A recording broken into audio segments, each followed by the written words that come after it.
정윤호 목사님과 함께하는 오늘의 큐티입니다.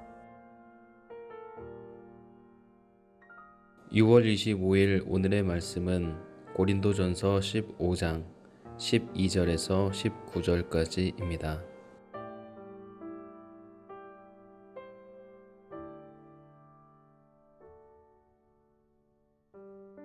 그리스도께서 죽은 자 가운데서 다시 살아나셨다 전파되었거늘 너희 중에서 어떤 사람들은 어찌하여 죽은 자 가운데서 부활이 없다 하느냐.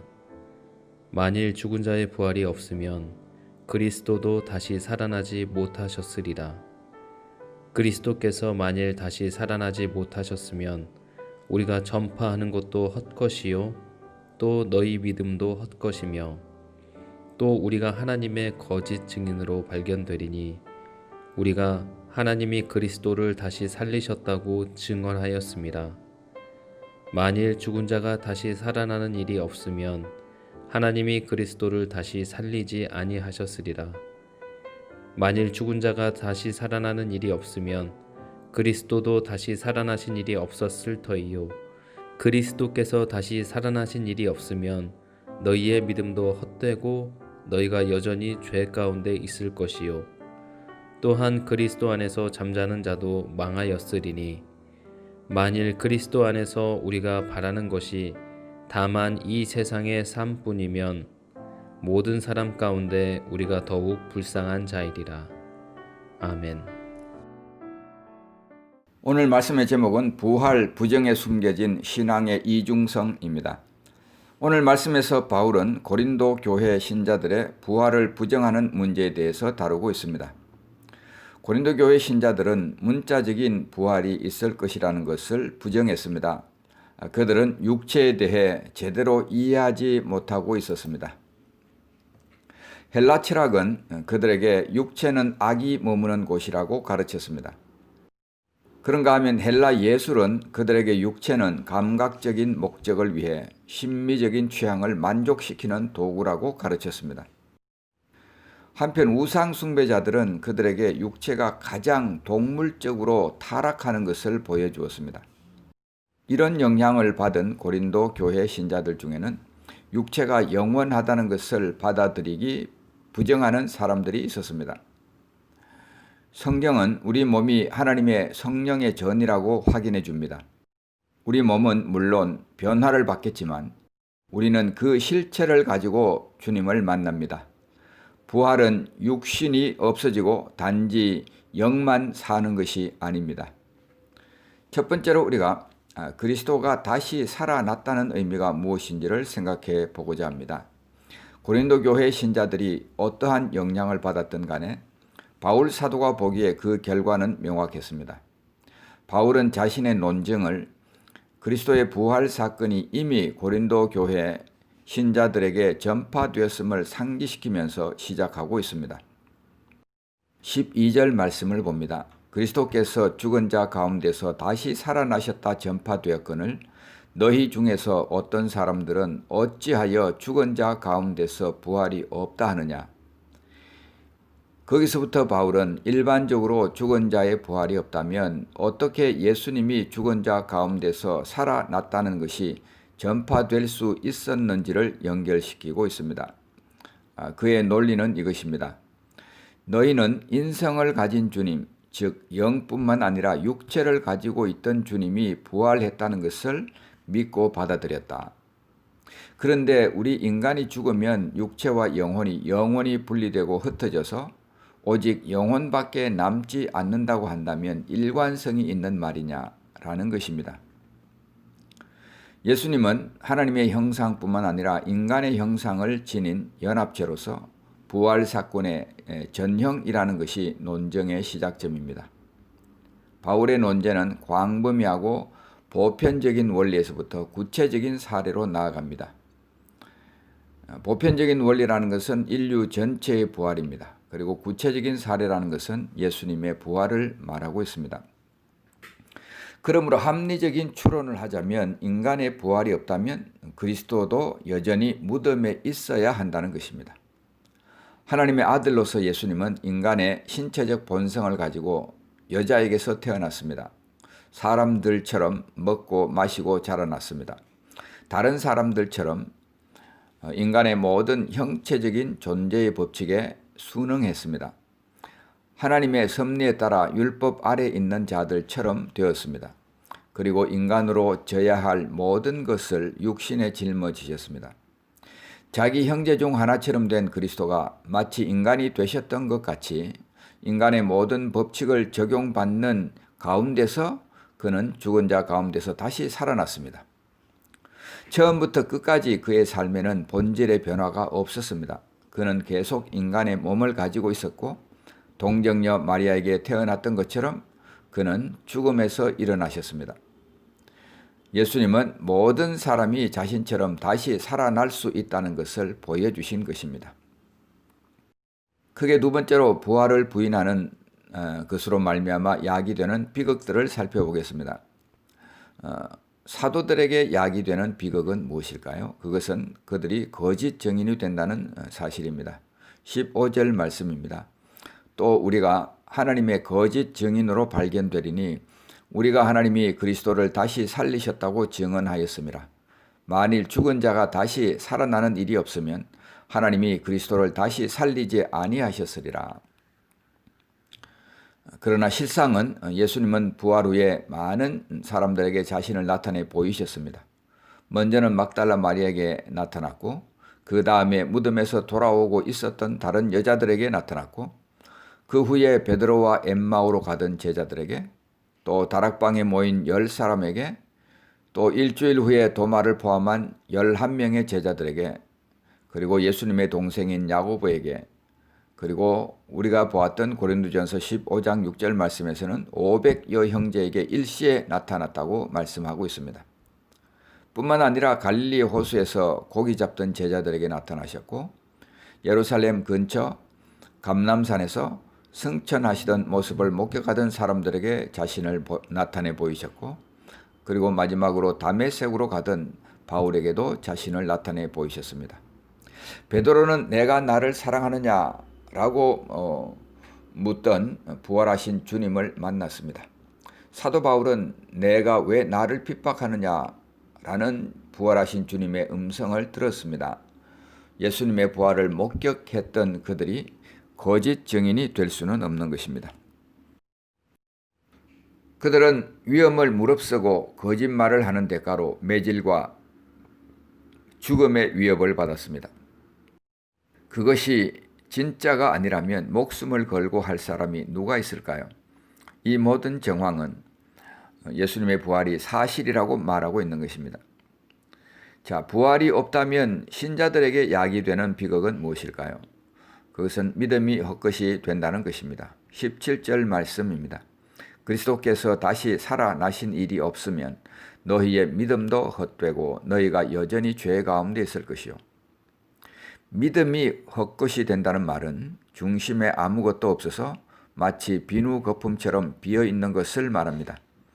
헛것에 해당하는 헬라어 마타이아는 실제적인 것을 획득할 수 없는 소용없는 것을 의미합니다.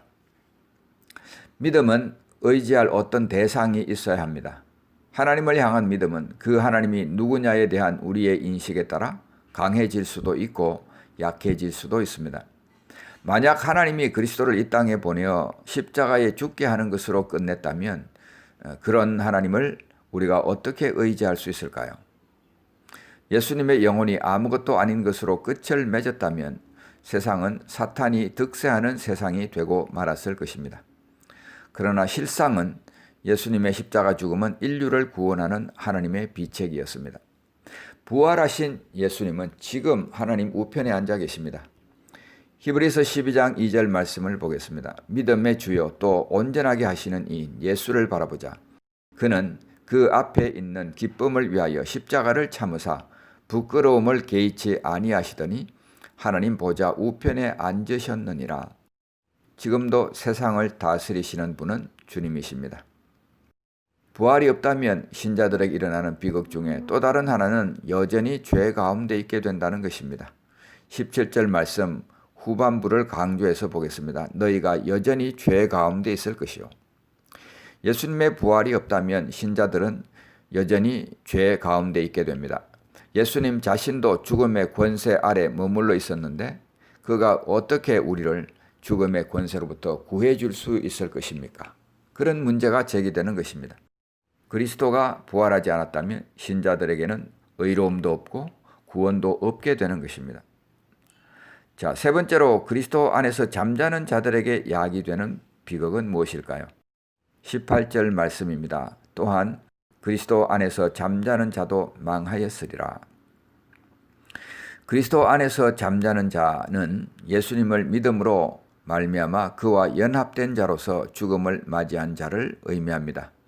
잠잔다라는 것은 죽음을 의미하는 주님의 표현이었습니다. 망하였으리니라는 말은 앞절에 여전히 죄 가운데 있을 것이요와 연관된 것입니다. 그것은 하나님의 정죄 아래서 영원히 멸망당함을 의미합니다. 죄 사함을 받지 못하는 사람은 영영한 형벌을 면할 수가 없는 것입니다. 자, 마지막으로 우리가 고린도 교회 신자들의 이중성을 살펴보겠습니다. 우리는 고린도 교회 신자들 속에 제기되는 이러한 문제들을 보면서 그들이 너무나 세속적인 세상 속에서 세속화된 모습이라고 생각하기가 쉽습니다. 물론 외형적으로 보면 세상의 철학과 문화의 영향을 받은 모양새입니다. 그러나 잘 들여다보면 그것은 인간 본성의 문제라는 것을 알 수가 있습니다. 그래서 로버트슨이라는 사람은 이렇게 말했습니다. 고린도 교회 신자들을 잘못으로 이끈 것은 물질주의가 아니라 극단적인 영성주의였다. 또한 캔들리시라는 분은 이렇게 말했습니다. 그들이 몸의 부활을 부정한 것은 영적으로 그럴듯한 외양에 매료돼서 육체적 물질적 불멸설이 주는 상처를 제거하고 이 땅에서 몸으로부터 영혼의 회복된 독립과 이후에도 몸으로부터 완전한 자유를 얻는다는 보다 세련된 아이디어에 귀의하기를 원했기 때문이다. 복잡한 말 같지만 우리가 이미 이런 성향을 고린도전서 6장에서 보았습니다. 6장 12절에 모든 것이 내게 가능하다. 고린도인들이 말한 표현입니다. 6장 13절 음식은 배를 위하여 있고 배는 음식을 위하여 있다. 그리고 18절에 음행하는 자는 자기 몸의 죄를 범한다. 고린도인들은 배고프면 음식을 먹는 것이 당연한 것처럼 성적인 욕망이 생기면 그것을 육체로 해소하는 것이 당연하다고 생각했습니다. 그들은 육체로는 아무 제재 없이 무슨 일을 하든 괜찮다고 보았습니다. 어차피 그들의 생각에 그것은 악한 것이고 육체는 소멸될 것이기 때문이었습니다. 그래서 고린도 교회 신자들 중에 일부에서 애써 부활을 부인하는 그 이면에는 이처럼 육과 영을 분리해서 육신적으로 살아가고자 하는 신앙의 이중성이 있었습니다. 그들은 나름대로 모든 것을 알고 있다고 자부하고 왕성한 영적 은사를 자랑하고 있었습니다. 외형적으로 보면 지극히 영적인 사람들이었습니다. 그러나 안을 들여다보면 육신을 따라 살고자 하는 욕망에 매여 있는 사람들이었습니다. 그들 속에는 영적인 자아와 육적인 자아가 공존하고 있었던 것입니다. 복음을 막론하고 하나님을 믿는 사람들이 직면해 온 문제는 마음의 우상 문제였습니다. 그래서 에스겔서 14장 4절에 보면 이렇게 말하고 있습니다. 나 주 여호와가 말하노라. 이스라엘 족속 중에 그 우상을 마음에 들이며 죄악의 걸림돌을 자기 앞에 두고 선지자에게로 가는 모든 자에게 나 여호와가 그 우상의 수효대로 보응하리니.